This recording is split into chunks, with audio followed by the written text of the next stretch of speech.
All right, looks like we are, in fact, live, guys. We are here, so got it. Let me make sure that everything's on the up and up with my system here. Looks like we're good. All right, in fact, we are. We are live, guys. So we are going to be going live here with DJ. I am going to send him the invite at this time, and we're going to get rolling here.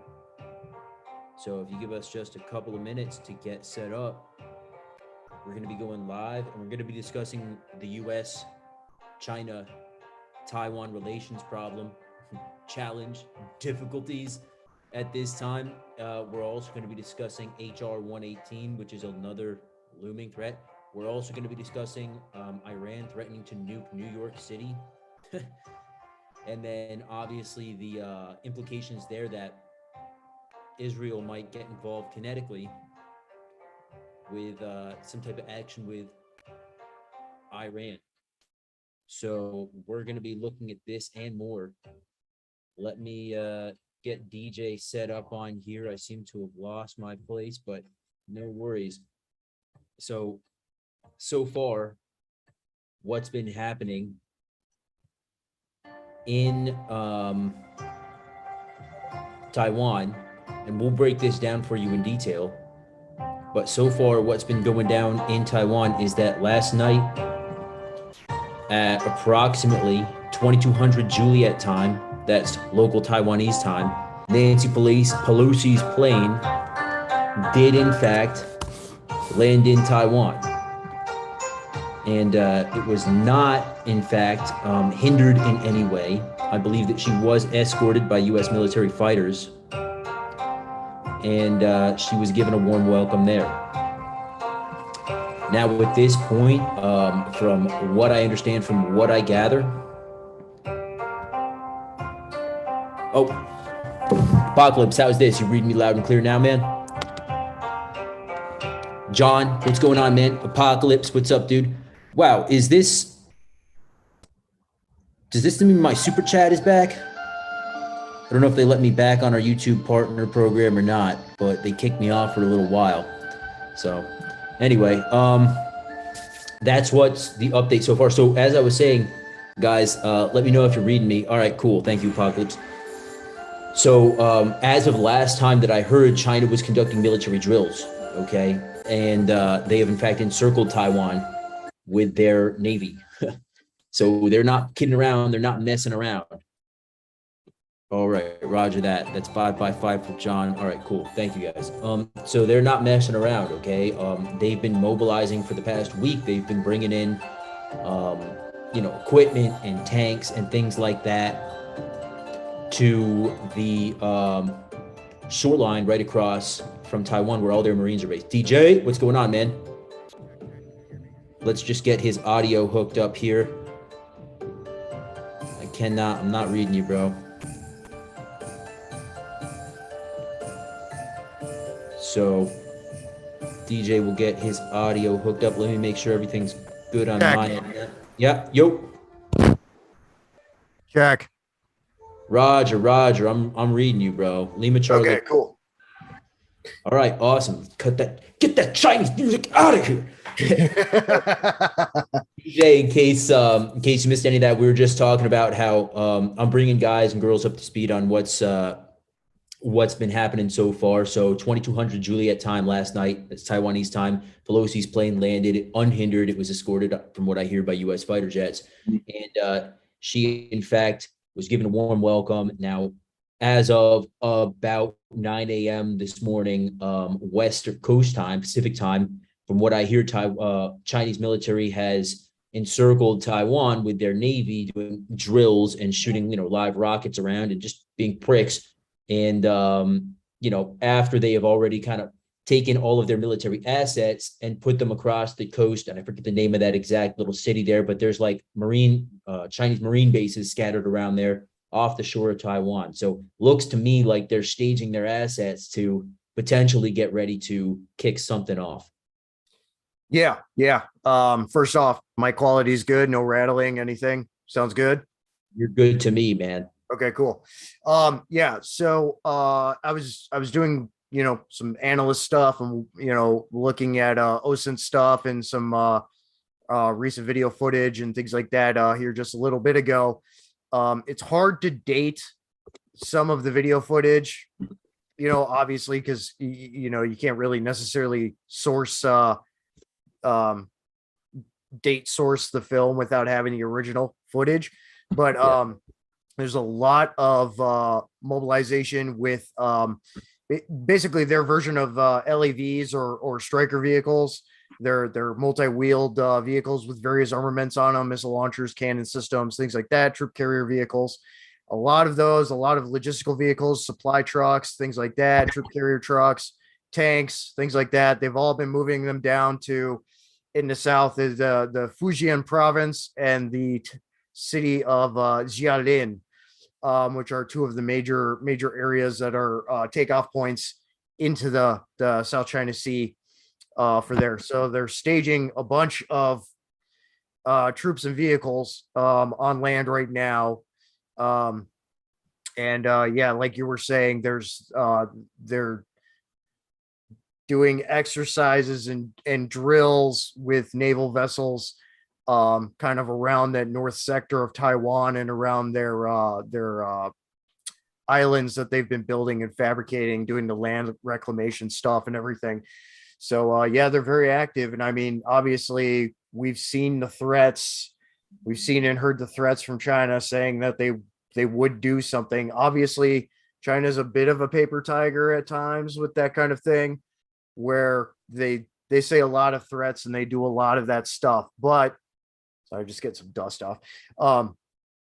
They say it a lot, but it may come to a moot point where they do decide to actually do something. So that always needs to be taken into consideration, and they need to be monitored at the ports, in the air, inland bases, the island building sectors, all that stuff. Everything needs to be monitored, and we monitor them pretty heavily as is, including with communications, interception, signet, all that stuff.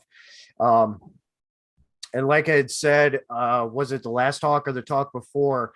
There had been some intercepted Chinese communication that was translated and said that they were talking about converting large cargo container vessel ships, like the big ones, the transatlantic ships, the cross ocean shipping container ships, to turn them into massive troop and vehicle transport vehicles, which is why I say to monitor the ports apart from general mobilization and things like that, to see if those kinds of projects are going underway right now, because there's really only a couple of places that you can do that kind of retrofitting and configuration for that large of ships. There's only certain ports that can do that.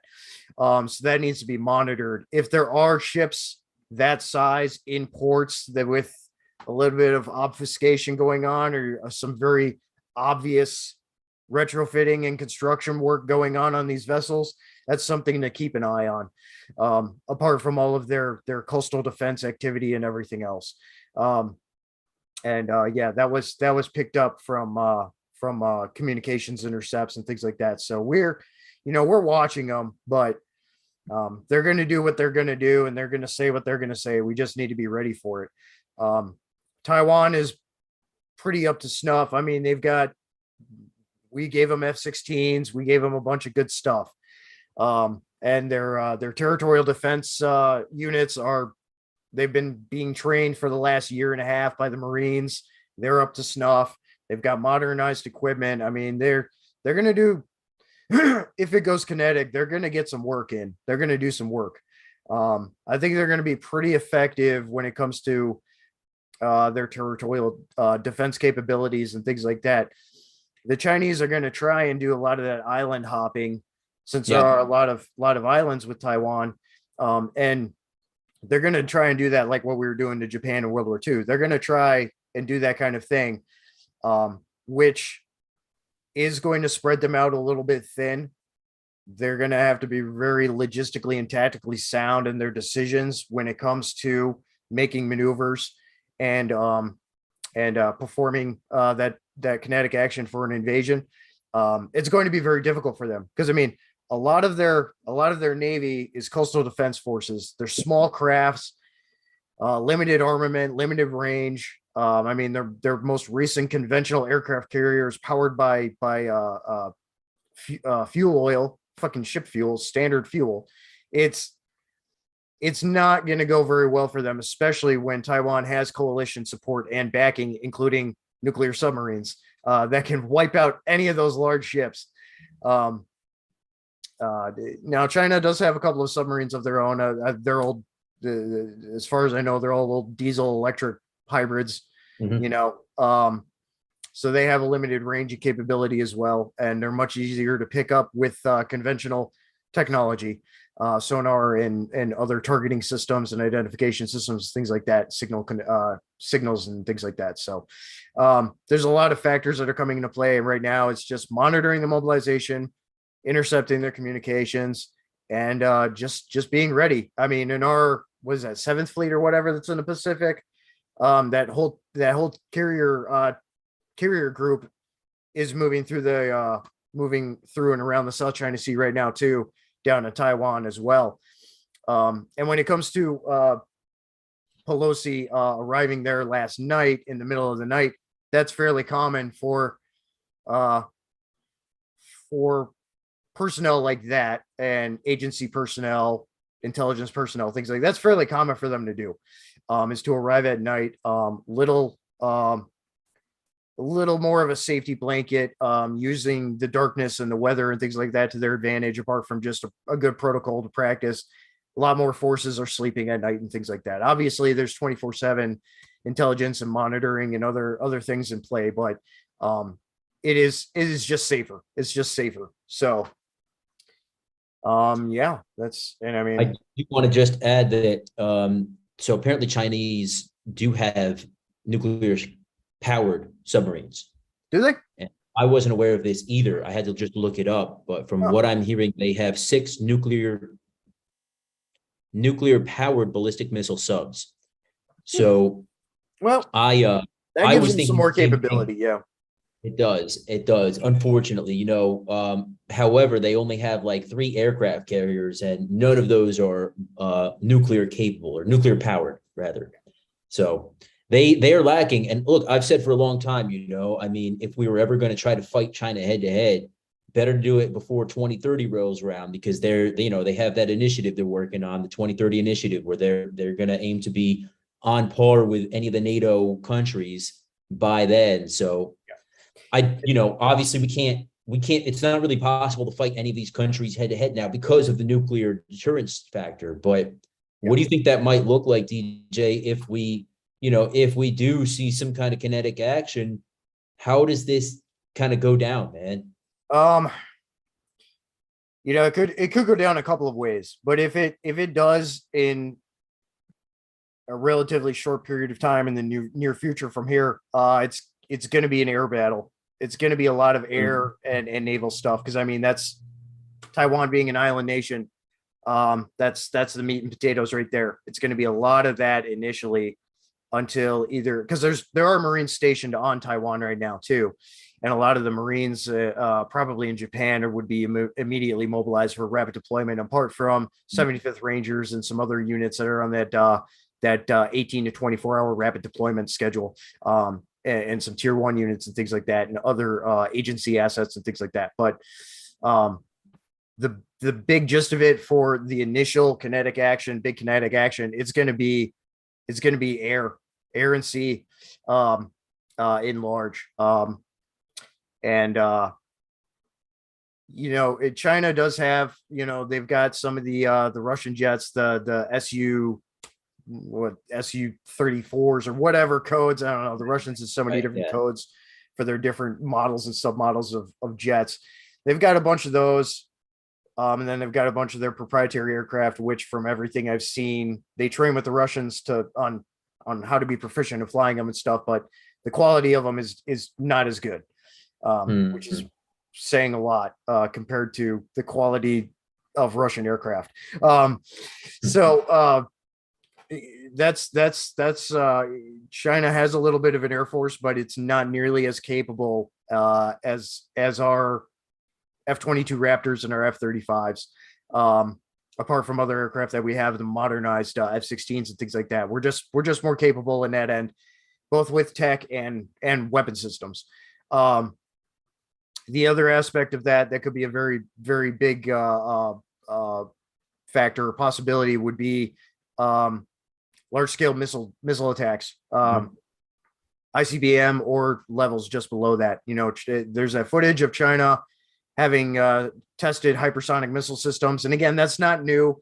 The U.S. in the mid 90s, U.S. started researching and developing programs with that. And in 2013, the Israelis and the Indian government were working together and successfully tested hypersonic missile systems. So they've been around for a little while. China's just getting on board with that now. We've had some stuff in the research process, and we've recently also been fully successful with hypersonic missile system testing. So it could go that route too, with a variety of different missile systems coming into play apart from the air and sea direct dynamics. And I sent the information to you before. We have multiple different sea, air, and land-based missile deterrence and defense systems to take down ICBMs and missile systems like that. So, we're not lacking there at all either. And Taiwan has some of our Patriot and Arrow. It is Israeli that we use too, the Arrow missile systems as well. And then I always forget the name of the seaborne one. I think it's like Geo something or another. Multiple different missile interdiction anti-missile systems to use. So, but that's just another factor is that aspect of it. Big part of it, yeah, it's going to be air and sea. And then as China tries to move more in and try and actually take land and stuff, it's going to turn into a multi-tier, multi-front, peer-to-peer direct action warfare. So not something we want to see going on right now, man. Especially, we just saw that grain is finally starting to flow out of the Ukrainian ports. One of 10 ships, I believe, or 2 of 10 ships have already disembarked the port there. That was brokered, of course, by Erdogan of Turkey, or Turkiya, as they like to be known now, but fuck them. Yeah. So I'm really hoping this doesn't turn, honestly, here's my opinion of it. And this is just where I stand. China right now, I mean, if you look at everything that's been going on economically in China, they're hurting. They have been hurting. Was it Evergrande that was the, main real estate company that just totally went belly up? And I mean, the population combined with all the lockdowns that have been going on and stuff, the population is very upset with their government in China. I think that Z is very afraid, honestly, that he's losing grasp, losing control, and he wants to talk tough. He wants to look tough, but this might have been kind of a fatal error on his part. I don't think that he expected Biden to call his bluff. I really don't. I think that he was thinking, okay, well, Biden's a pussy. I'm going to go ahead and threaten the shit out of him, and they'll say, no, sorry, we're not doing it. But instead, which was a good move, the administration said, no, we're going to send Pelosi, and she's going, and fuck you, you're not going to do shit. So now this really forces, it's a lose-lose situation, because if she didn't go, it would be a lose for us.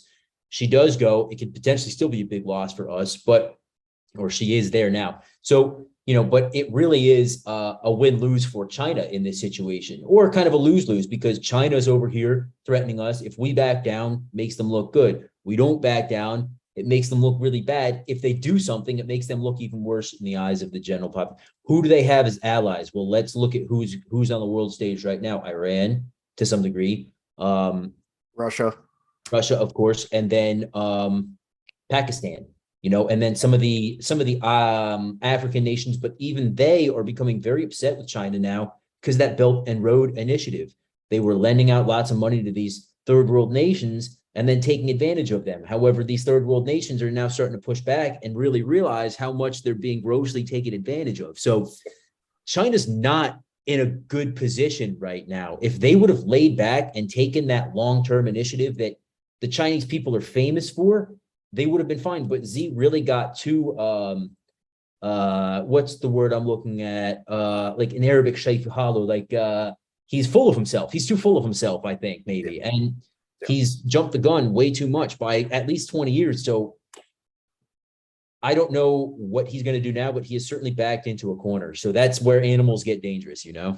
Yeah, absolutely, absolutely. And the Chinese people are a proud people, and I've met many very nice, cool Chinese people, and their government is very arrogant, and they have stretched themselves too thin. They're doing a lot of land grabbing. That's including real estate in Canada and in the U.S.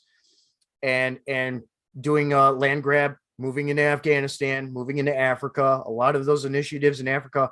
There's a bunch of like big solar farms that they were building and stuff, and they pissed off the locals, and the locals went in and just destroyed every solar panel. They just went back and destroyed it all.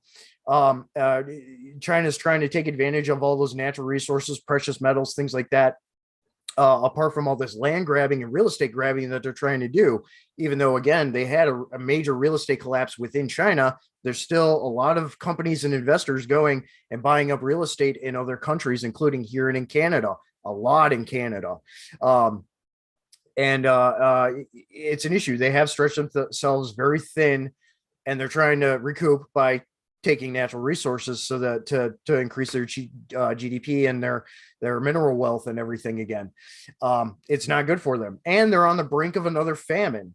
Their crop yield has been extremely low. They have overfished their region, so now they go even farther and do illegal fishing and all this other stuff.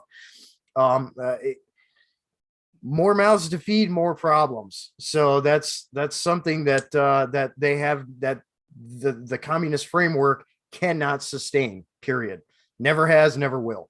So they have a lot of things working against them that they've done to themselves, apart from everything that they're doing with posturing and trying to look tough on the global theater. Calling their bluff, I think, was a good thing, and kind of posturing up to them, which I'm kind of shocked to see by this administration to do. But then again, with how much anti-Russian rhetoric has been going on and everything, which is, it's still so funny to me. They're apparently they're fed up with the Chinese government, and it's nice to see, but I don't know the ulterior motive to that. You know how a lot of these people in Congress and everything else, you know how they're invested in things around the world. And that could play a factor into some of the backdoor games and the black games that they're playing and things like that. So just something to think about. But yeah, no. Just so everyone is aware, didn't mean to cut you off there, DJ, but Pelosi literally just made, I think, $5-6 million on semiconductor calls. So, just be aware, guys. Taiwan Semi is a big company, and there's always shady shit going on that we don't know about. And the other thing is too, with Taiwan, one of the major Taiwanese tech companies, Foxconn, my state, a major Foxconn facility was brokered to be built to create some jobs and things like that. Number of jobs started whittling down. There's still going to be some jobs, but a lot of people got pissed off in the area because the jobs got cut back. And then people with property right around where the facility was being built and things like that, there's a little bit of shadiness going on, and it pissed a lot of people locally off, and ended up forcing a couple of people out of their homes. Not under eminent domain, but it was something similar to that. It was really messed up. As much as we should support the Taiwanese government, obviously U.S. has an interest there because of the tech needs and the needs for everything, for the auto industry, computers, infrastructure, everything else. It's a problem, and they need to be able to. The Taiwanese government need to be able to, and the companies need to be able to conduct themselves in a way that is appropriate, respected, and approved by clients in the West and things like that. The other issue too, and I mean, this is something else for China. Recapitulation again in full force of Hong Kong, and China has not really let up all that much on their lockdown crap and everything else. That's a problem. And apart from Taiwan, with the escalation of everything, who else they have their eyes on? The Philippines. Mm-hmm. Major natural gas deposits in the Philippines, apart from other actual mineral wealth and things like that. Now, the Philippines are very well established, and we've been working with them for a long time. They have a very efficient military force and things like that. But China has their eyes on them too. If there were to escalate into island hopping and a major kinetic battle in the South China Sea and in the Indo-Pacific region, Philippines could be in the crosshairs too. It could escalate and expand. China is large enough that they could try that kind of thing if they can logistically sustain it. Which maybe not, but there's no way to know until it happens. So. And Duterte, the ex-president of the Philippines, was very anti-China. I liked him a lot. I don't know much about him. Yeah, he was a tough dude. The only thing that was, I mean, I get it, but the only thing that was really shady, big thing that was shady about his government is they were just summarily executing a bunch of like drug dealers and drug addicts. Yep. Which was, it doesn't look too good, No, I mean, that's not something that the United States certainly smiles upon. Certainly something we definitely frown upon. But they got their reasons over there. But Duterte fucking cracked me up that much. Yeah, hey, whatever, man. But like, he was also killing a lot of Al-Qaedas and shit like that. So, dude, yeah, when Philippine ISIS came in, and like Battle of Marawi and all that, I mean, holy crap, dude. I mean, it's straight up war zone, and I mean, they had a serious insurgency on their hands, and they've got multiple other communist rebel groups and other rebel groups on various islands throughout the Philippines. Is like 119 islands. There's a lot of different rebel groups fighting against the government, whether they are communist groups or they're just rebel factions that want to instate their own government on their island or whatever, apart from the Islamic influence because of the crossover from the Middle East to Indonesia and Singapore and then the Philippines. That was something that became a big problem. And I mean, they've pretty much quashed that. There are still some pockets of those insurgents in some of the islands, and they still regularly conducting raids and things like that. We don't see a lot about it. They don't film that stuff a lot of the time, or if they do, they keep it under wraps, much like operational stuff should be until it's way done and over with. There's been some footage that's come out of them raiding like some of the communist rebel groups and stuff, but not much since the major battles that there was a lot of footage coming out. But that's just one of those other things, they could be in the crosshairs too, and they really need to be ready and on their game just in case it happens. They may end up providing support to Taiwan as well. Cause I mean, Philippine Marines and their commando units, holy shit, there's some tough dudes. Oh, they are. Yeah. They are. So are the Taiwanese, man. I've trained with a number of Taiwanese soldiers, man. They are, they know their shit. They are very good at what they do. Duterte, man, killing fucking commies and killing salamis, man. Like he was a leader, man. But I got some questions for you here, DJ. And by the way, any of you guys out there who have like a pressing question, if you wanted an answer right away, the super chat is available. DJ and I do split all of that. We're obviously doing this on our own time. So, but we'll get to these questions as well. Yep. What would North Korea do in this scenario? I'll give you that one, man. I don't have any insight. I mean, militarily, North Korea, yeah, they have a contingent of ships and, well, not really ships, but they have weaponry at their arsenal, but they're very much ground war centric. They don't have much of a navy. They have some coastal patrol and defense stuff, but it's very minimal. South Korea, Japan, the US, everyone's kept them in check very hard.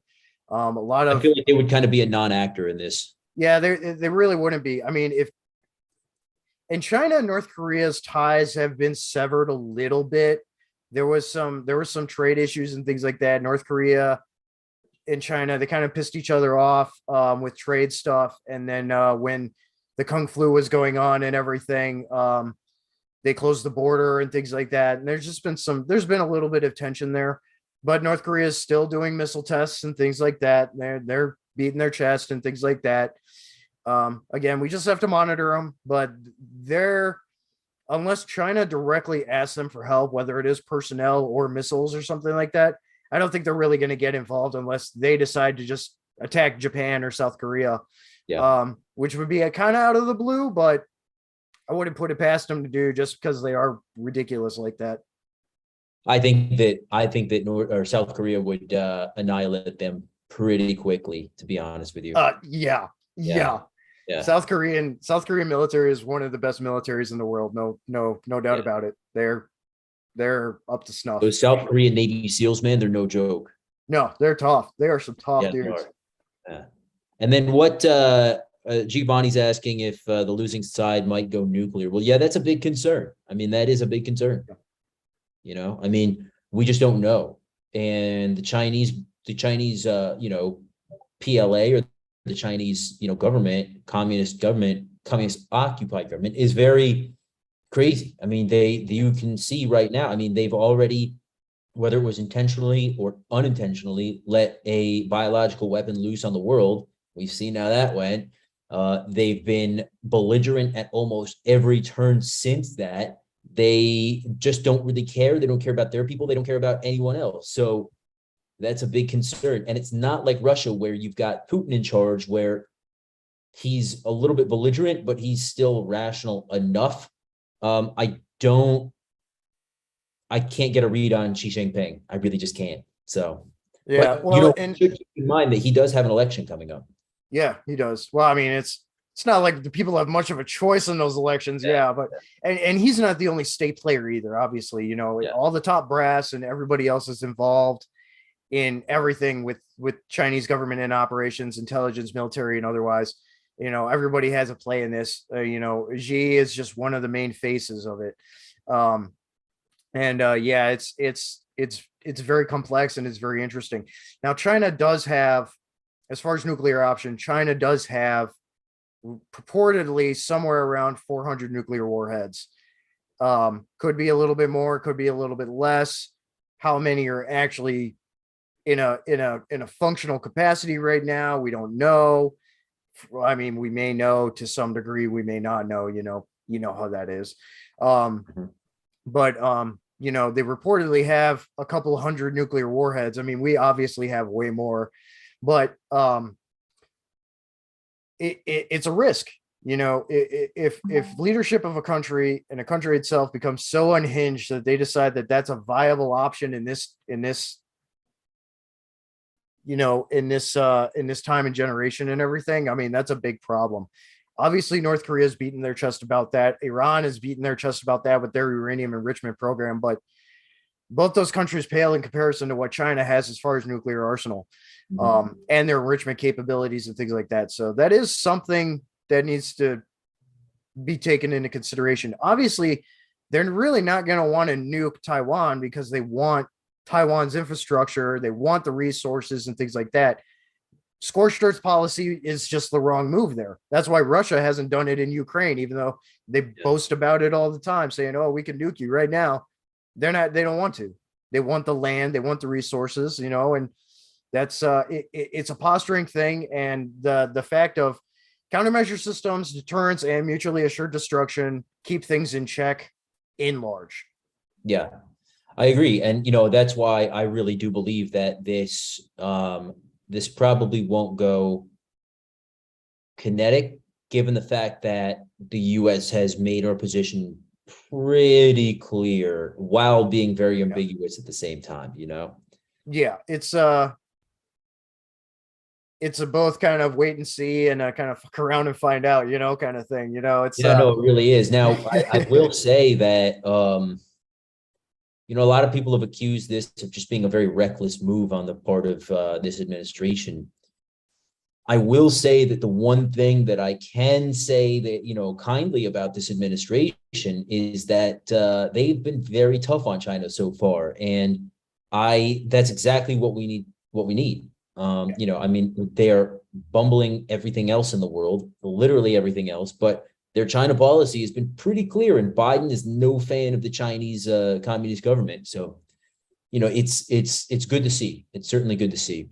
It is. And again, the irony of it is you see so many Democrats that fully embrace socialism and communism and everything, but then they're going right against former Soviet Union and, at face against former Soviet Union and now China. I just find it very very kind of humorous, but it is good Yeah. that they've been heavy-handed and aggressive in a sense against China in that regard. Some of the biggest things that we need to do to further limit China's capabilities and kind of put a stranglehold on their financial support and logistics is we need to crack down on foreign production. We need to move production back to the States, especially regarding infrastructure and things like that. Even anything down to textiles, we need to move that back to the Western Hemisphere here, to the Western nations and to U.S. We need to build American and make American. That's a big factor. Another factor is cracking down on China because intellectual property rights, patent infringement, all of that stuff. They have stolen so much technology and so many patents and things like that, and made knockoffs, and they're making all kinds of cheap versions of it, both for retail market and for their military and things like that. We really need to clamp down on that. That's a big factor. Them getting a hold of our blueprints and patents and technology, and then using it for their gain when we just have a manufacturing agreement with them, you know. Yeah, and this is something that I'd like to get into here, and I'm glad you brought that up, because what I anticipate happening at this point is more economic warfare, more cyber warfare potentially.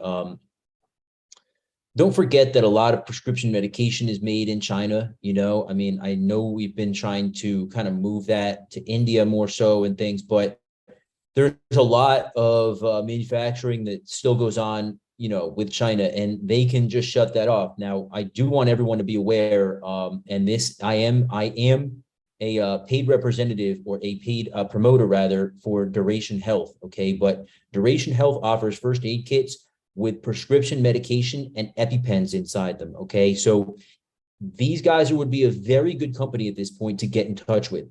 It would be a very good idea to get in touch with them and say, hey, I'd like a first aid bag with all of the necessary prescription medication that I might need over the next coming year inside it. And they will give you a consultation. Okay, you'll sit down with one of their doctors and they will give you a consultation and let you know what they think you need. Now, on top of that, you also get continuing consultations, with their doctors. If something goes wrong and, you say, well, which medication do I need to do? They will go ahead and do that with you. Not to mention the fact that they will let you know as soon as your prescription medications expire, and go from there, whether that's sending you something, something new or whatever. So great company. And if you go ahead and visit durationhealth.com/gutterfighting secrets, that's going to get you $50 off your first order. And I've been offered to work with a number of companies before, but I'm working with these guys because I just believe in it so strongly. But anyway, back to the real meat and potatoes of what I'm saying here is, DJ, I think that we really have to be concerned at this point about economic warfare, and there's a lot of potential harm that China can do without ever firing a shot. And so people really need to be aware of that at this point. 100%, 100%, and that's, every level of economic manufacturing partnerships and everything else that we have right now with them really, really, really, really need to be reined in. Companies and people need to rethink their partnerships big time. With textile production, I have been seeing a shift. Clothing, even tactical gear, all kinds of stuff. A lot of it's being moved to Vietnam. Mm-hmm. A lot of it's being moved to the Central and South American countries. Even Haiti, Columbia Champion Sportswear has a major production facility in Haiti now. They've been moving out of China as well. Bangladesh and India as well. There's been a lot of production moving there, again, with a lot of other things for production moving to India. India has their own problems still. Obviously, we see what's going on with their government in Sri Lanka and everything right now.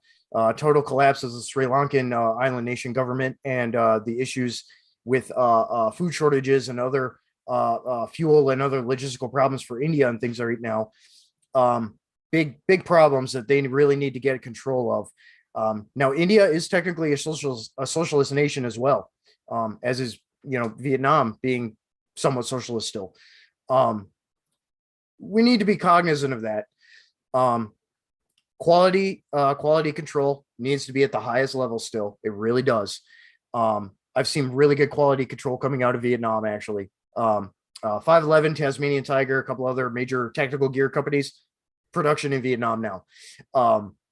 And it's quality stuff. I really like Tasmanian Tiger stuff, and obviously I like 511 stuff too. But companies are making that shift, which is going to hurt China's pocket. Mm-hmm. When it comes to tech and pharmaceuticals, we really need to start making more shifts and moves. Part of the issue with pharmaceutical production, certain petroleum product production, things like that, there's a lot of waste stuff that's very toxic and things like that.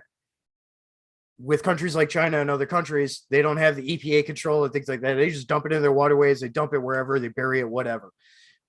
That's part of why production can be kept so cheap, but at what cost? Yeah. Apart from working with them, but at what cost? So that needs to be considered. The other big issue, and Sean Ryan, Vigilance Lead, has been doing amazing talks with Ed Calderon and a Mexican journalist. All of the fentanyl production coming from the cartels into the U.S., who are those guys trained by? Who are the cooks trained by? Chinese pharmacists and chemists.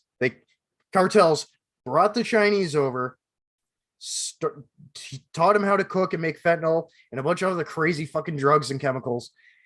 And now the cartel guys are making it, and it's coming across the border, which is why we're seeing such a big uptick in that problem. That is one of those side weapons that's being used against us in a way. China is using the cartels to their advantage. They're using they weaponize the cartels in that sense for China's gain to directly hurt the American population.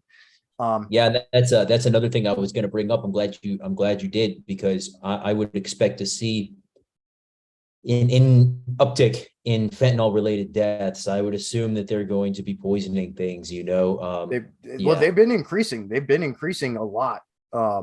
And especially in the last 3 years. So any of you guys out years. there know anyone who's into drugs or anything? I mean, just warn them, fuck. More than likely, we're going to see a huge uptick. So I keep 4 shots of Narcan in my truck just in case I run across something that, something that happens. I keep that with my full CLS TCCC bag and everything. Nice. Nowadays, even there was a situation, and I got this as a DHS brief back when I was still on the FPS contract at a shopping mall in, I think it was New Hampshire. Somebody intentionally spread fentanyl across a bunch of tables in the eating area of the mall, and several people and cops got exposed to it, and luckily no one died that time, but that was bad. It only takes a little bit to fucking kill somebody who's not used to high strength opioids, so it's bad. It's just one of those things, China's pretty good at the covert warfare stuff and using a lot of these outside resources and assets to their advantage to attack people. And then actually just another Vigilance League podcast that came out last night with Mark. I can't pronounce his last name. It's a big long Greek name. He was an agency guy for like 25 years. Suffered Havana syndrome in Russia. People with U.S. consulate and the embassy and stuff in China have suffered Havana syndrome exposure. It is a real thing. There's no debate about it. It is a real thing. Walter Reed verifies it. NHS verifies it. A bunch of other medical entities and the agency and the DoD verify that there are direct energy weapons or microwave weapons being used by China, by Russia, and the U.S. has tested, experimented with it before too. Whether we use it or not, I don't know. But those other 2 countries are using it. Havana syndrome is a real thing, and it causes brain injuries. And it has injured people in China at the U.S. embassy there and at a hotel next to the U.S. embassy. one of the satellites that China launched was rumored to have a direct energy weapon system on it too.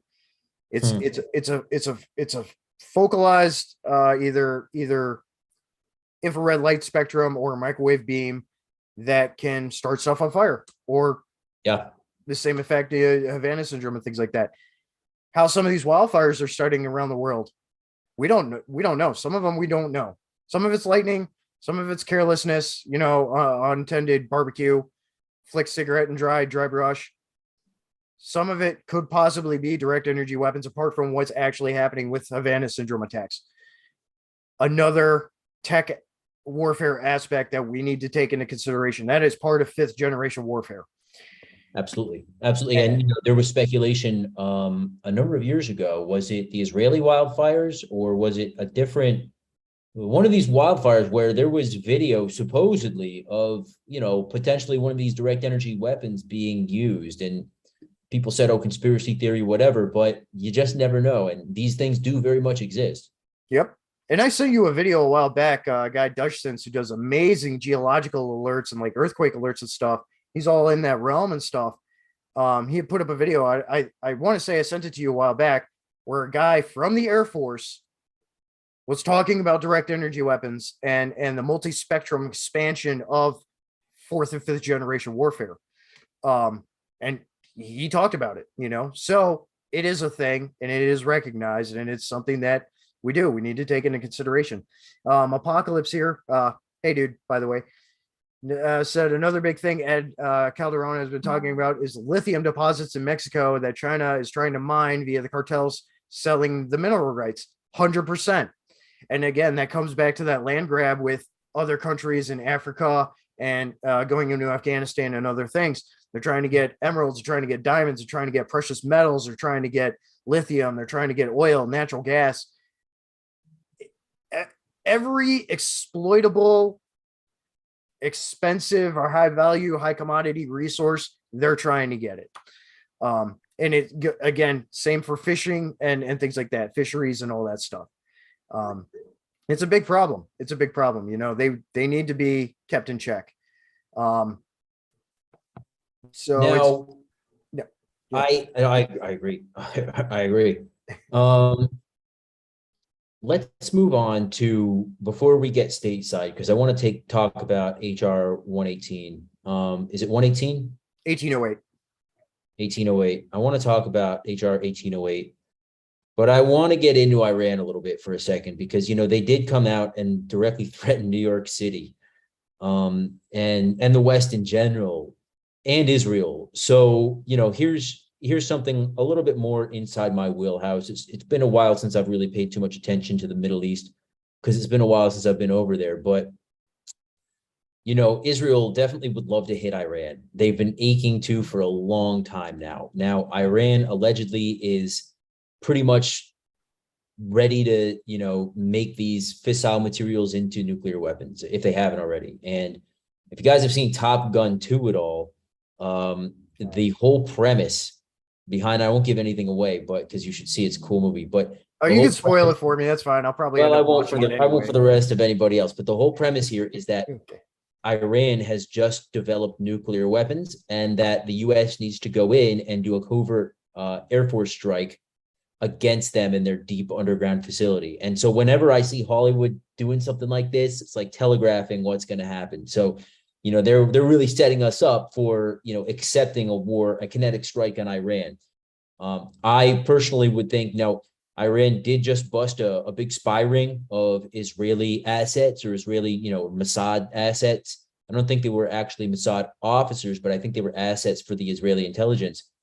And so there's been a lot of stuff that we just don't hear about, and probably never will hear about, going on between Iran and Israel. But if it does get to the point where Iran has the capabilities to go ahead and strike the U.S., well, then they certainly have the capability to strike Israel. And I don't think Israel will wait for us to give it the big brother blessing. I think they will go in and attack. And if they do, well, that's a huge war that's going to break out in the Middle East. So this is something that, I want to bring up and get your expert opinion on it, DJ, because while we are fighting potentially a conflict on the Asian front, in the South Pacific, we are going to be facing a Middle Eastern threat as well. And, so we've got something going on in the Europe, with Ukraine, we've got Asia, and now we've got the Middle East to be concerned about. Yeah. What do you know about this, man? Yeah. So, I mean, Syrian war is still going on, whether people know that or not. We have units in Syria. I mean, we're still in Iraq to a capacity. We're all over the Middle East still. We're in Africa still. We have units and bases all over the place with rapid deployment units apart from current operations going on and things like that. When it comes to Iran, and I mean, there's been a lot of covert warfare, black operations, special operations actions and stuff going on between Israel going in and getting after Iran. And they've made some huge successful missions. They've accomplished some huge successful missions against Iran, including that one where they raided a storage bank basically and like got a bunch of information about like everything. I don't know. It was just like some storage shanty full of like hard drives and files and everything. And Israeli Black Ops guys just went in and stole everything. So they fucking awesome hood rat shit. They just went in and took it all. So they have a bunch of information on the Iranians and their capabilities. It's been escalated a little bit, especially with the shit that happened with Afghanistan.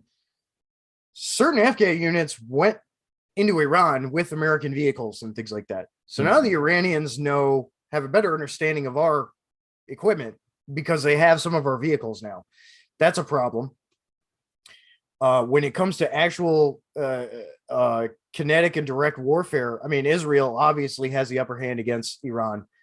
They could probably take them on single-handedly and be fine, but they're obviously going to have a coalition of support apart from all of the other staged units that are around Iran in various countries, military units and contractor assets and things like that, and agency assets and everything. So if that were to kick off too, I mean, Iran has to deal with Hezbollah and everything too, and Hamas and stuff. And we do too. If that were to kick off, I mean, that would be a pretty short war, honestly. With how Israel conducts warfare, that would be a pretty quick war. And I would, it's going to suck for the innocent population that don't hate us and things like that. Cause I've met a couple of Iranians here in the States that were here for being students or managed to get asylum here and things like that. Nice people, they are. But it just like with any war, it's going to suck for the innocent civilian population. But if that kind of death blow could be dealt to Iran by the Israelis and coalition forces, including ourselves and stuff, that would be huge. Taking out their leadership and humbling their national extremism and things like that would be a huge step in the right direction of taking it back to what it used to be in the 70s before all the bad shit happened and Iran turned into what it is now. Yeah. Some of the other issues with Iran too, they do have some of those underlying connections with Pakistan, and other means of contact with both their extremist forces working in Iraq and in other places. They're able to have support from various terror organizations, including offshoots of Al Qaeda that are Shia dominant, and other organizations that are Shia dominant, because Iran's a Shia nation, as you know.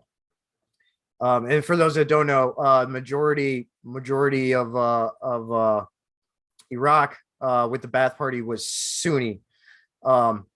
That's why the Iran-Iraq war, among other things, happened back in the day. But a lot of Shia militias, Iranian Shia militias, trained insurgents that we fought against in Iraq, that I fought against, but B, there's Iranian militia brigade units and stuff that are in Iraq right now that basically tried to fill the shoes of what we were doing with the Iraqis. And they're both fighting insurgent groups, and they're trying to subversively take control of Iraq, which obviously the Iraqi forces aren't having none of it, but the majority of them anyway. Iran talks a lot of shit, but they're like that. they're like that fucking kid that always talks shit, and as soon as he gets smacked in the jaw, he starts crying. Like that's Iran. But Yeah. Well, I I would mean, love to get put in their place. that's how a lot of the Arab world is. Yeah, well, yeah, It 100%. is. It Yeah. is. DJ, They I'm gonna they hit the change. head real quick. Can you Yep. continue to kind of give us a little bit of a lowdown on Iran before we move on to Sure. domestically? Cool. Yeah. Sure. Yeah. As far as the nuclear enrichment programs, yeah, they and this is something that happened with some of the subversive action, lifting sanctions and things like that, that certain parts of the American government did, along with other nations, and sent them all that fucking money for a bailout package and everything. That was a big problem, and now it's afforded Iran to get to the point where they are now, where they could theoretically start producing nuclear weapons. Um, it's a problem. We need to monitor it, and the Israelis are doing a bang up job of handling the situation in large, and working with us with intelligence and everything else, apart from our assets that are able to monitor them as well, within the region and things like that. So just another thing to watch, much like North Korea and other places. So um, yeah, that's a problem. Um, and again, with the connection to Pakistan, and then of course you have the Pakistanis and the Indians. Another issue with India and Pakistan waging war against each other still for the Kashmir and other things, and they're both nuclear powers as well. So that's something that people have to take into consideration too. If things start going kinetic in these other places, that just might be the incentive push for Pakistan and India to step up their game too and really go into a full-fledged conflict. We already saw with Armenia and Azerbaijan too, but and that could bleed over with some Iranian influence too, since they're already operating in neighbor nations. They can send units to Pakistan too to escalate the Pakistani-Indian war too. So that's just another factor, apart from the necessary monitoring for their nuclear programs and stuff. And as I told him, Will, the reduction of sanctions temporarily, and then all that fucking money that we sent them for whatever reason to Iran, that was a big problem. And now it's afforded them the ability to get to the point where they are with enrichment and production of potential fissile material for nuclear weapons. So we need to monitor it. Yeah, that was the gist of it, really. Yo, there's a lot of places we're having to monitor right now, man. Good thing we got some good folks here on the GFS team, and I know that I know all our viewers are in a similar intellectual capacity as us, should I say. They monitor stuff too. So, guys, I want to encourage you all. DJ, I don't know if you're on Discord, but if you're not on Discord, okay, it's worth looking into, because we have our Discord set up now, and for the time being, it's completely free to join. Okay. And I'd love to have you in there, because we share intel updates all throughout the day, market news, literally, like, from everything that we talk about here at GFS, whether it's even seduction shit we bring up from time to time about how to take women and just fuck their heads around, and never mind, just kidding. No, anyway, but it's a great place to be. We will be we will be making it a paid service at some point, but for now it's free. So I suggest you guys, if you all are on Discord or have any interest, get over there, and it's cool. The room is a really cool place. And we're sharing intel all day. So That's cool. That's cool. yeah, no, it's a great resource, honestly, because the more people we have in there that have information, just the better off everybody else is. So, bro, I mean, let's get back stateside now and talk about this crazy fucked up plan that's going on to ban freaking semi-automatic weapons. Now, like, what can you tell us about this so far? Yeah. By the way, is my mic okay still? Still sounding good? Yeah, you're No loud. issues? All right, perfect, cool. So I actually was watching the live House vote and shit with the HR-1808, which is the assault weapons ban of 2021-2022. So basically, and you can go read it. It's on the entire bill is readable on congress.gov. You just Google search HR-1808 and it'll pop up, and you can read the whole fucking thing. They have a whole list of weapons and everything, of rifles and stuff that they're trying to ban. Some of the issues. So okay, the initial vote in the House passed by like 2 fucking votes, something like that. Pretty infuriating. Right now, the motion to reconsider for the parliamentary process for the House and everything, the motion to reconsider is in play right now. So that will delay it a little bit from going to the House. Can it die in motion to reconsider? Yes. Is it likely?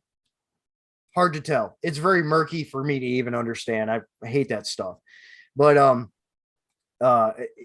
if it goes to the Senate, odds are it's not going to pass. We can hope that it's not going to pass. Make sure you're contacting your reps and chewing them out and telling them to vote no in a professional manner. Yeah. Don't be swearing at them and shit. You can do that after if they decide to be a traitor.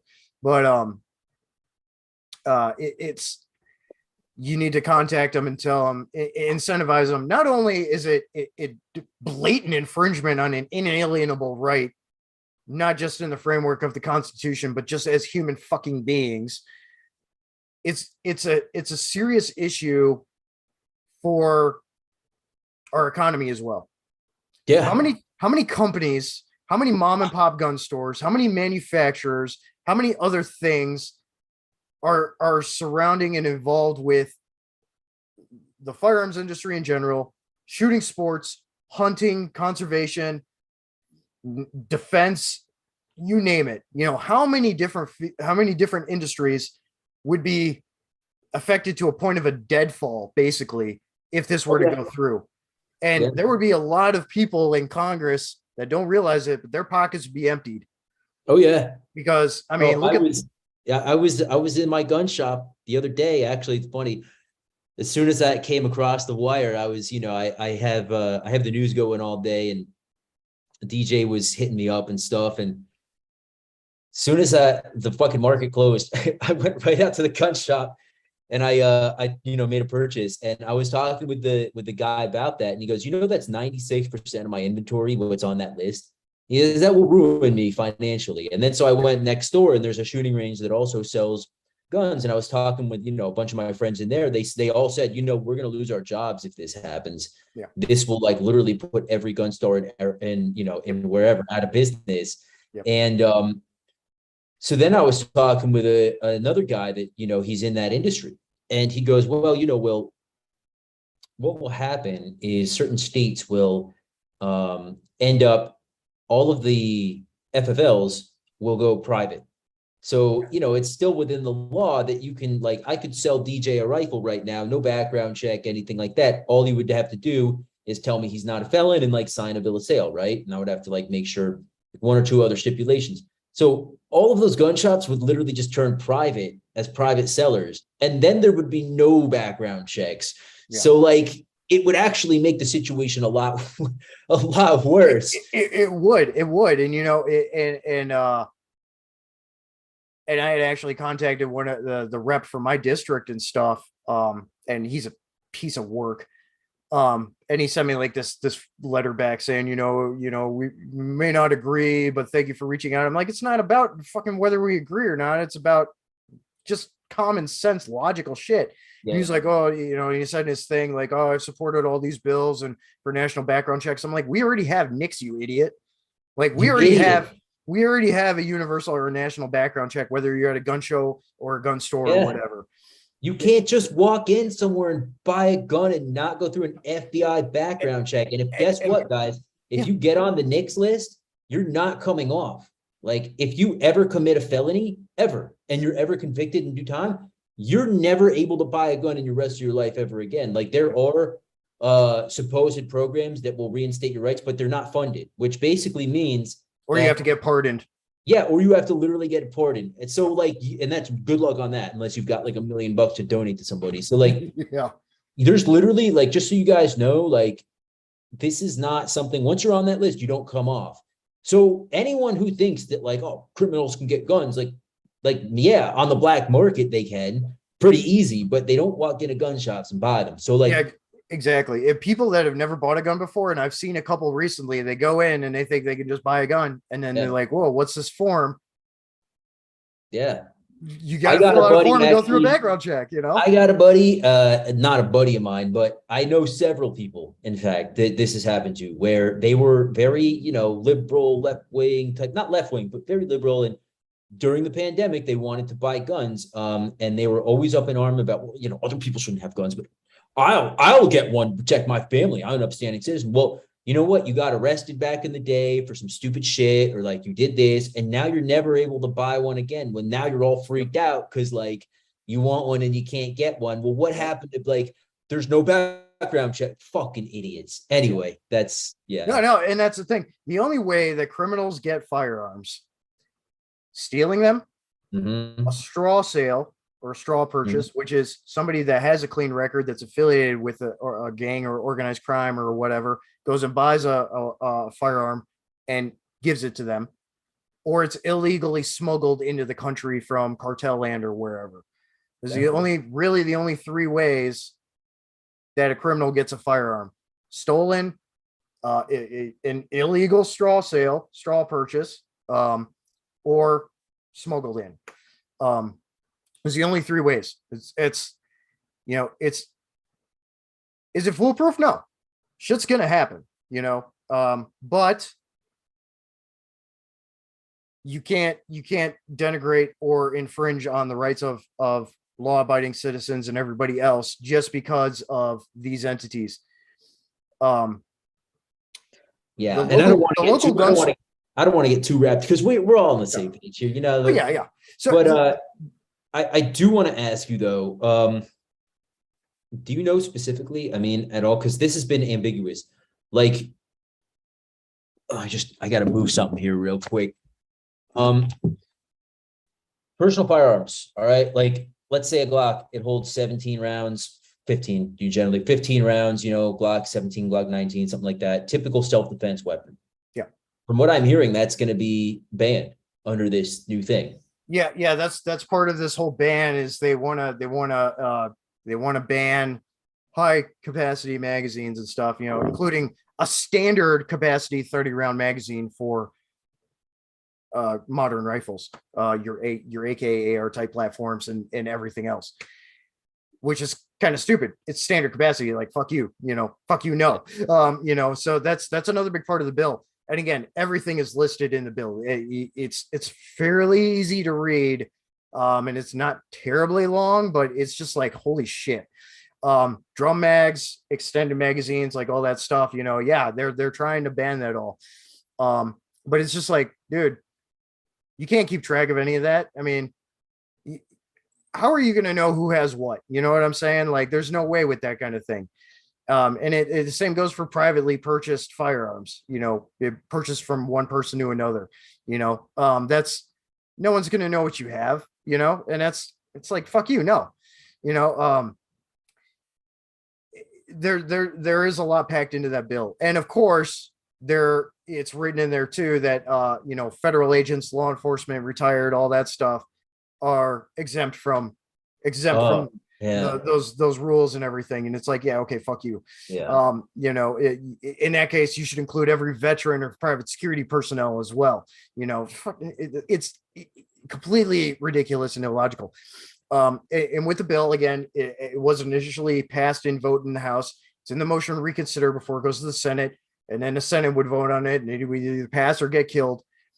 After that, there would be a judiciary review by the Supreme Court, or at least there should be, to determine its constitutionality, which with a lot of the recent rulings, they would deem it unconstitutional and shut that shit down, which I fucking hope that it would, if it even got to that point.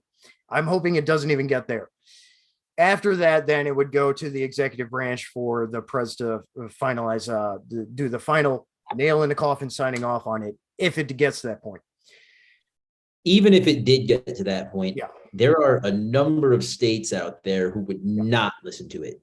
Oh, yeah. No, and Texas is already front running that, especially with Texas-made suppressors and silencers and things like that. A couple other states are following suit. I mean, Missouri would be right up there following suit. Montana, Wyoming, even it's hard to say with North Carolina, but I think they would too, because they were one of the first states to go constitutional carry. Was North Carolina? Palmetto Arms there? Palmetto State, yeah, and then Yeah, Florida too. DeSantis would be like, we're having none of that. You know, Arizona, maybe Nevada, I don't know, but Arizona more yeah, than likely. it's rough too because Arizona and my state and a couple other states were purple states, so it's really tough. My state, my governor is a piece of crap, and he doesn't belong in office. I really hope he gets voted out in the upcoming election for a governor. Um, I I thought about running, but like all the submission crap and everything, I'm like, I don't want to do that. So it's like I should just tell people to just write my vote in, and then by proxy, I would have to do the shit and fucking get in. But we are old enough to run now, aren't we? yeah, we are. Yeah, you have. Well, you only have to be. It depends on the state, but I think it's like 24 or like Okay. 21 I'm thinking or of the something. Yeah. presidency then. You have to be what, like 42 to run or something like that? No, 35. Oh shit. So Yeah. we're guys, I'm counting on your vote here. One of the kickers with presidential votes is you're supposed to be married. That's a kicker. Really? Huh. Yeah, because of the whole public image thing and all that bullshit. You know, yeah, it's there's a lot of red tape Don't with tell that. that to all the ladies out there, man. I'll really have to watch my back then. Right.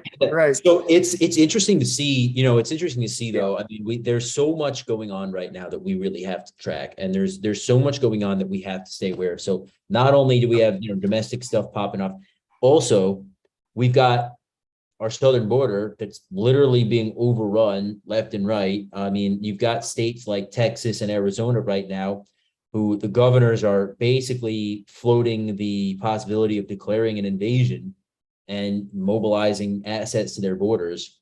Yeah. So real quick before we get into that, because I have some points for that too. There is another bill that the House just proposed as well that they'll be voting on at some point, along with this HR-1808. There's a new HR bill coming out, and they're going to try and tax firearms 1,000%. Yeah. Yeah.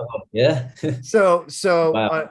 a standard, if HR-1808 were to die, and then they would try and push this bill, so then it would make common firearms almost completely inaccessible to any Joe public. Wow. 1,000% tax. So a $2,000 rifle would be $20,000. Am I getting that right? Yeah. Based on the math. Wow, that's basically like the tax stamp thing that they did with the automatic weapons, and then the 86 pre-86 stuff. Yeah. All that ridiculousness, So they're going to try and push that if this doesn't go through. So we can see what's going on here. And you know what else was going on when it came to that kind of level of taxation? You remember the last time that happened? 1776. Throwing shit. Yeah, we don't take kindly to people who don't take kindly around these parts, man. We don't. Taxation is theft, especially in that regard, and it's just all these bills are unconstitutional. They're direct infringements on inalienable rights, far beyond any framework of the Constitution or anything, even though that fortifies it 110%, 9,000%. It's a big problem, and it really, really needs to be reined in. So that was the other thing I wanted to throw in there. Is they're going to try and pull that too, for firearms, and I forget what the tax increase was going to be for magazines and stuff. So, I've got plenty of all that, so I'm not worried about that really. But I do need some steel FAL mags still. Because there's none on the market right now, and it's infuriating. But yeah, otherwise, it's just like, holy shit, dude, And then when it comes to if that bill passes with HR-1808 as the final point for this, supposedly a lot of this stuff is going to get grandfathered in that you already own. But at the same time, there's some wording in there, and again, go read the bill, that says that they could attempt to confiscate some of that stuff. Fucking try, dude. Oh yeah. You know how many green tip rounds are gonna be flying through the fucking air if that happens, dude? No, there ain't no way. No, there is no way. And no. I mean, fuck around and find out, man. Exactly. Shall not be infringed. Period.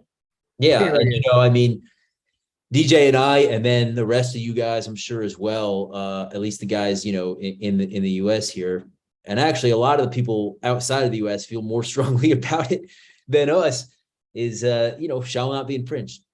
I mean, Plain, just the way that it is even right now, where like, let's say, Lord forbid, you're a kid, you do some stupid shit, you're running with the wrong crowd, you get in trouble. All right, to lose your Second Amendment right for the rest of your life and not be able to defend yourself is like cruel and unusual fucking punishment, in my opinion. So like, it's not cool. It's really not. Like, it's actually like, it's just insane. And so like that already is just bullshit. And anyway, I'll leave it at that. But like, it depends on the crime, I mean, obviously violent criminals and things like that. We can't, we just, but at the same point, man, everybody makes mistakes in their life. And so to not have like a 10-year period where like, okay, you've been out of trouble. Let's relook at this. Like, let's go from there. Like, nothing. Okay. So like, it's just, it's ridiculous to me, but no, I agree on that end. It's already bad, but we can't let it get any worse. That's, I guess, my point. 100%. Yeah. We can't turn into Canada. We can't turn into the UK. No. We can't, that cannot happen here. We can't let it happen. Did you guys see the new video circulating where there's a guy standing in London and he's got a small clip knife in his pocket, like very small, and 3 cops run up to him with drawn fucking like M4s. And the one cop circles around him and he get down on the fucking ground. And they're like treating it like he's like imminently killing people. And they fucking just like for a little, just for a little thing. Like, yeah, literally, man. Like a little knife. Well, it's not. I guess you can't see it. This one's little. It doesn't matter. Yeah. Well, this one's not. That's not a knife. That's a knife. That's a knife. Yeah, but no, yeah, absolutely. It's gotten to that point where even like cutlery is regulated in the UK and in, I think, New Zealand now. Like, it's regulated. It's fucking insane, dude. Tommy Gun, man. Tommy Gun, good to see you, man. And we were just talking about we can't let the US turn into Canada with all the weapons bans. Love you, man. Yeah, so it's crazy. It's absolutely crazy. John Mariglia, ex-Army. Oh, you're 82nd Airborne, right on. I was 3rd Infantry Division, 3rd Herd, and served from 05 to 08 in the Army. And ever since then, I've been doing executive protection and security contracting, all that fun stuff, some instructing here and there, and then I work for a private investigator as well. So, yeah, keep busy with that stuff. It's all fun. DJ's got us covered as far as all the sneaky cool guy shit going on. So I do my best. Stuff you can talk about and stuff you can't. But and it's interesting to see, because DJ's got his perspective on things. I've got mine, and we usually actually see pretty much eye to eye on things. But there are some things that DJ has a very unique perspective on.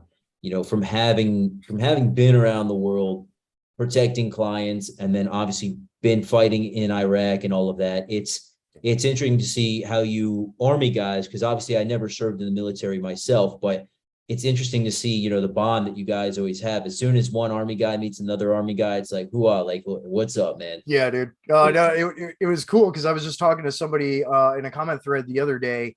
He ended up, I was in 130 for the 3rd Brigade combat team, and he was in 115. And I was like, no fucking way. And we were deployed at the same time and everything. And he's like, hey, this guy, blah, blah, blah. I was like, yeah, dude. Like, so just being able to like, just end up running into people you actually like kind of know through that circle. Like, it's just it's a small world, man. And it's the same way, obviously I'm a militia guy. I'm a citizen soldier. Right. And so it's the same way whenever you meet someone who, oh, you were with Missouri militia. Do you know so-and-so? Do you know this? And it's like, yeah, okay. Bond, like warrior bond, Yeah. We got Cell Gaming coming from Southeast Asia. What's up, man? What part country are you in?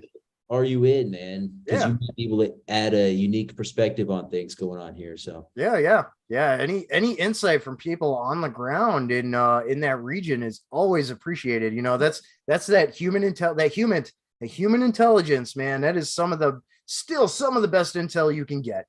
Apart from all of the other tricks we have up our sleeve to actually like intercept legit communication and stuff. I mean, that's huge. So where are you from? Human is still bread, but the Philippines. Okay. Nice.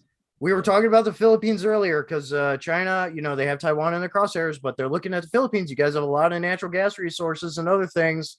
And then you're still, dealing with some of the rebel groups on some of the islands and stuff. I'm fairly well versed in that. So stay safe out there. And if you have any insight, go ahead and leave it in the chat for us about what you think about China. Yeah, I want to encourage everyone, guys. Listen, get on this Discord, okay? This is all about information sharing. All right. Get on the Gutter Fighting Secret Discord. If you are a Discord guy and you know how to use it, hey, look us up. If not, send me an email. I'll send you the invite. Okay. But it's a really good resource. And we're trying to build up the community to really share a lot of information. So right. Get over there. Yeah. What did Pac say? Arizona wouldn't stand for that shit, even if it's a purple state. I mean, yeah, more so. My state is a little bit rough just because. So the state, like state Congress and everything is Republican majority, Democrat governor, and of course a couple of major cities are heavily Democrat, unfortunately. So it's purple in that regard. The House keeps the governor in check, but at the same time, he does some stupid shit. And it's a problem. Thing about my state too, we have a heavy industry when it comes to defense contracts and manufacturing and things like that, firearms and otherwise. We have a company here, a major company that makes ships for the Navy. Mm. We have several major firearms and optics manufacturers companies in my state and everything else. We have a very heavily ingrained firearm hunting, shooting sports culture and everything else. So it's very difficult to see what could happen. As long as this governor stays in office, it would not look good. If we actually get a governor that's either independent or a little bit more on the Republican side or more on the Republican side, we might be able to stand a chance of being able to do things on the state level for our own. But it's not, unfortunately, right now, it's not at the same degree of viability as Texas or Arizona or Missouri or other places. I hope that changes. I really like this state. So I do want to encourage everybody out there. If you are, quiet. If you are living in a democratically occupied stronghold, I moved out west from New York. Okay, we all know that, and I had to get out of there.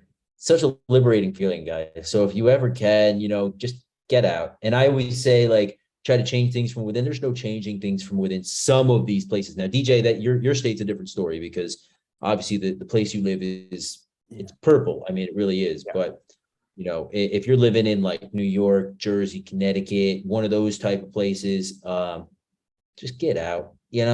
Get to where the grass is greener. And the New York Republican rep in the House voted for HR-1808. What a piece of shit. He's a rhino. He's a rhino. Yeah. What do you expect? It was him, and then I think the one from Pennsylvania. I can't remember. There was two rhinos that voted for. One was Cheney, wasn't it? Liz Cheney?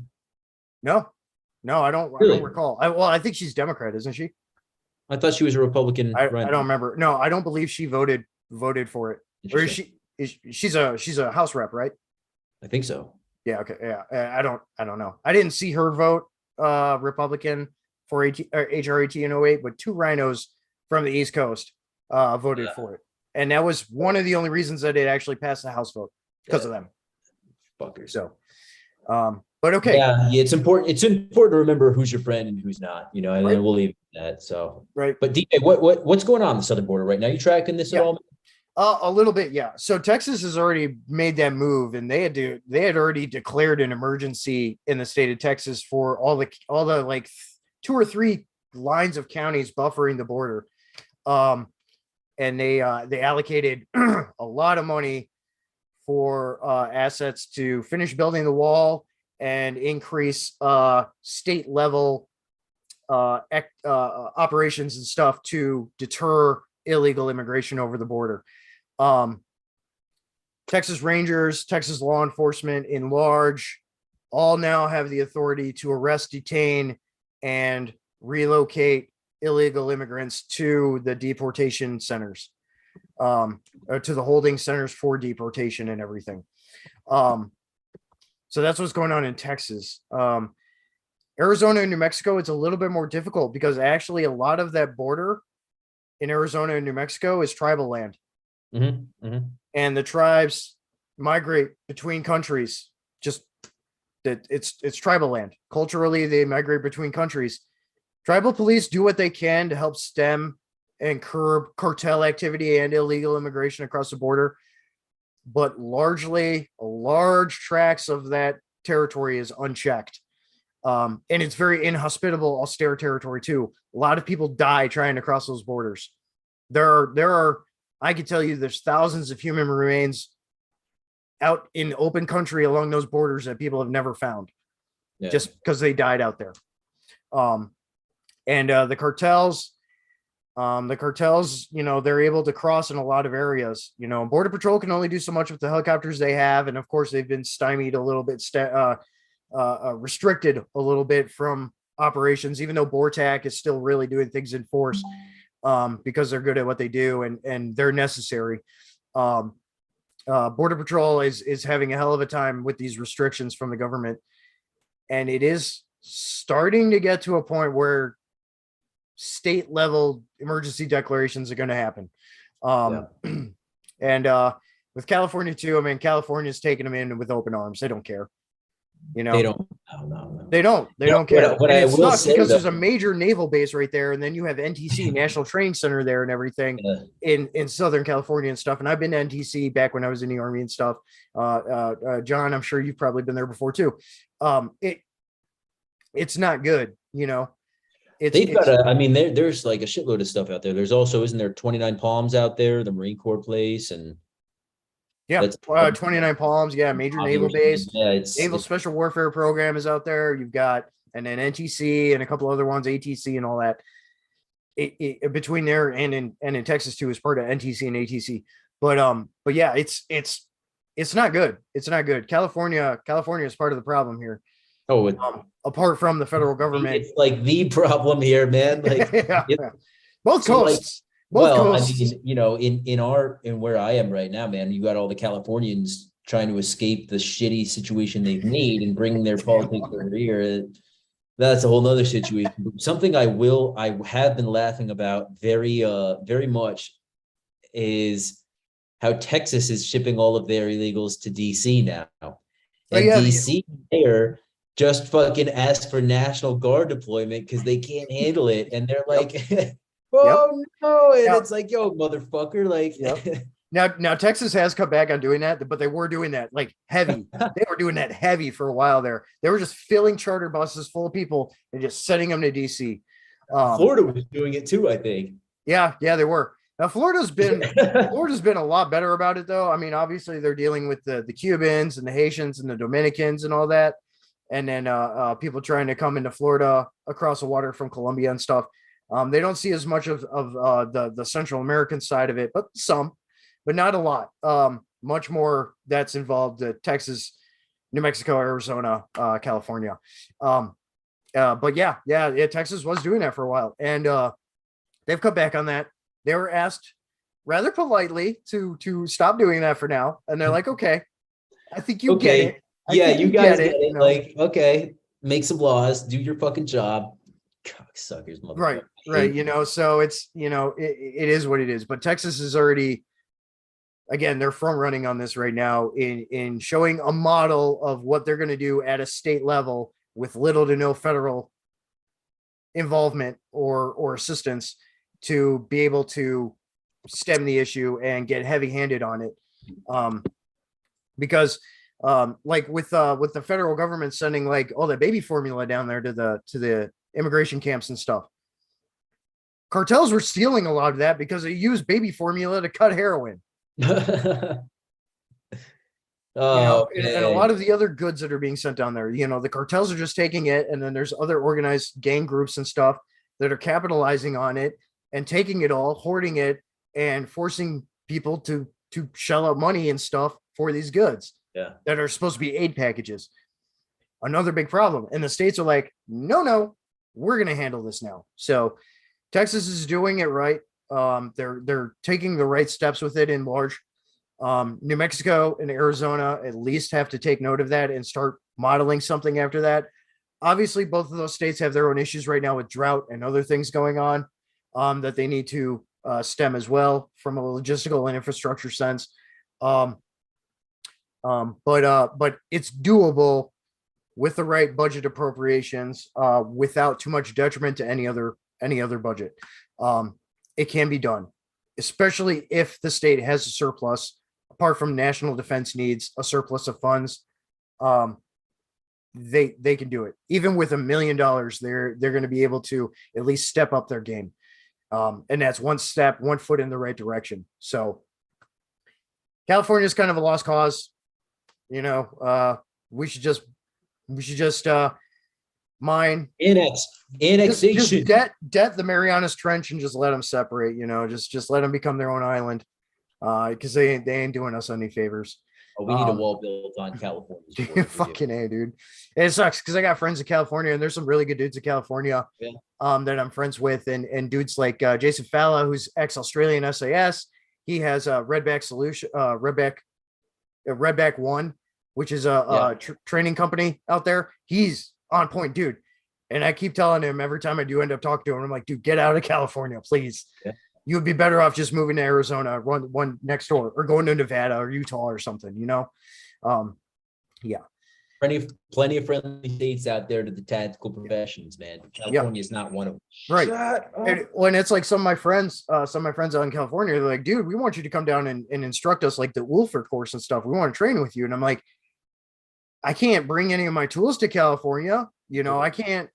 There's a lot of things that, magazines, man. You can't even. Yeah. I've trained in Cali, man. Yeah. I've trained in Cali, and I won't do it again because there's no good way to train, man. You can't. Right. I mean, you can't do it. So anyway, Redback One and Jason Falla, he's a little more connected with the feds and stuff, so he's allowed to have some toys. But he's only one of a few companies that are able to do that out there. Nobody else.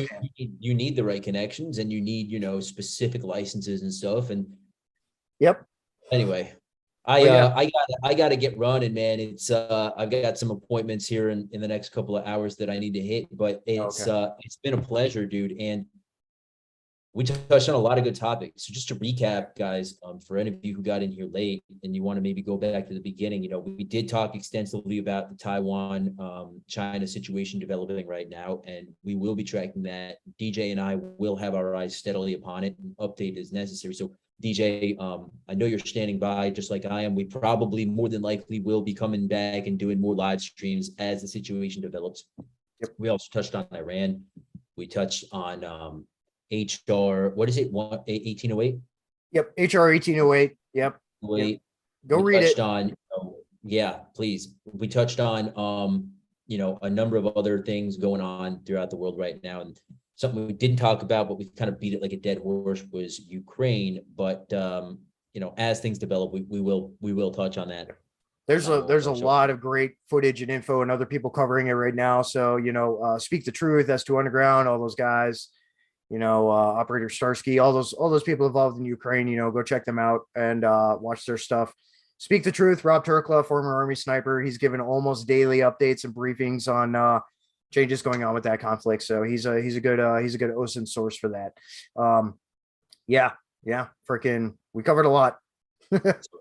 Keep your eyes open, guys. I hate to be cliche about it, but do stay frosty and stay prepared, because the situation does have a potential to kind of spiral fairly quickly. So it's getting spicy. So get your ducks in a row and just keep monitoring things and train. Oh, by the way, guys, so you'll see at the Gutter Fighting Secrets website now, we do sell things like potassium iodide pills and stuff like that. I have yet to update. I marked a lot of stuff as out of stock, but don't place any orders for anything that's not like a direct download at this time. Okay. So we still have all our direct download programs available. You can purchase them and watch them at any point. I highly recommend that you check them out. But as far as potassium iodide and stuff, we're just not capable of shipping that out, supply line problems and all that. So just, fair warning to you guys. Now, I'm going to hit this real quick. Yeah, with